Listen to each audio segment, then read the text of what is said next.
So బ్యాంక్కి సంబంధించి లోన్లు తీసుకున్న తర్వాత, ఇంటి లోన్లు తీసుకున్న తర్వాత ఎన్ని వాయిదాలు చెల్లించకపోతే బ్యాంకు వారు దాన్ని జప్తు చేసుకుంటారనే దానికి సంబంధించి వీడియో అనమాట. ఈఎంఐ హోమ్ లోన్ ఈఎంఐ చెల్లించని హోమ్ లోన్ ఈఎంఐల విషయంలో రుణగ్రహీతలు వెంటనే బ్యాంకును సంప్రదించాలని, అలాగే వారి సిబిల్ స్కోర్ను కాపాడుకోవాలని నిపుణులు సూచిస్తున్నారు.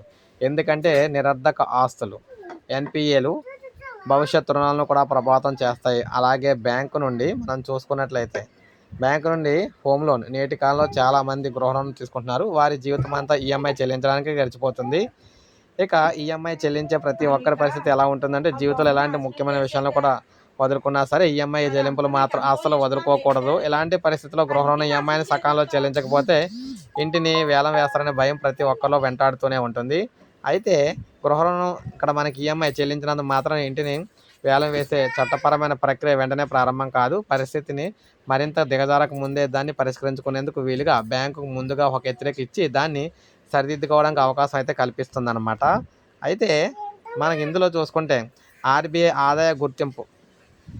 ఆదాయానికి సంబంధించి ఆర్బీఐ గుర్తింపు ఆస్తి వర్గీకరణ నిబంధనల ప్రకారం ఒక రుణగ్రహీత వరుసగా 3 నెలలు ఈఎంఐలు అంటే సుమారు 90 రోజుల పాటు బకాయి మొత్తాన్ని చెల్లించడం విఫలమైతే ఆ రుణ ఖాతాను నిరర్ధక ఆస్తిగా ప్రకటిస్తారు. ఎన్పిఏగా నిర్ధారించిన తర్వాత మనకి సర్ఫాయిస్ చట్టం 2002లోని సెక్షన్ 13(2) కింద బ్యాంకు రుణగ్రహీతలకు 60 రోజులు లిఖితపూర్వక నోటీసులు పంపుతుంది. ఈ నోటీసులో మొత్తం బకాయిల మొత్తాన్ని చెల్లించడానికి సంబంధించి లేదా అవకాశం అయితే సలించడానికి లేదా అవకాశం అయితే ఇస్తుందన్నమాట. అయితే ఇందులో భాగంగా చూసుకున్నట్టు 60 రోజులు గడిచిన తర్వాత కూడా చెల్లింపు జరపకపోతే బ్యాంక్ ఆస్తిని స్వాధీనం చేసుకోవచ్చు, దాన్ని నిర్వహించవచ్చు, అంటే లేదా వేలం ప్రకటన ప్రారంభించవచ్చు. వేలం ప్రకటన ప్రారంభించే ముందు ఆ చట్టం ప్రకారం 2002లోని నియమం 8 ప్రకారం ఆస్తి ధర వేలం తేదీని పేర్కొంటూ బ్యాంకు 30 రోజులు అమ్మకం నోటీస్ అయితే జారీ చేయడం తప్పనిసరి అనమాట.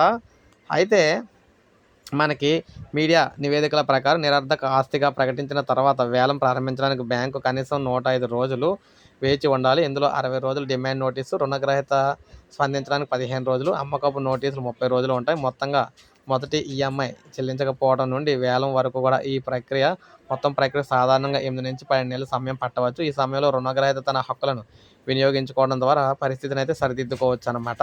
సో ఈ విధంగా గృహ రుణం 3 వాయిదాలు చెల్లించకపోతే స్టార్ట్ అయితే అవుతుంది. అక్కడ నుంచి మిగిలిన ప్రాసెస్ అవ్వాలంటే ఇక 105 రోజులు అయితే పడుతుంది అనమాట. సో ఈ విధంగా గృహ రుణానికి సంబంధించి రుణగ్రహీతలు వాటిని అయితే కాపాడుకోవడానికి అవకాశం ఉంటుంది. సో ఇది అప్డేట్. ఒక లైక్ చేయండి, సబ్స్క్రైబ్ చేసుకోండి, మన ఛానల్ సబ్స్క్రైబ్ చేసుకోండి.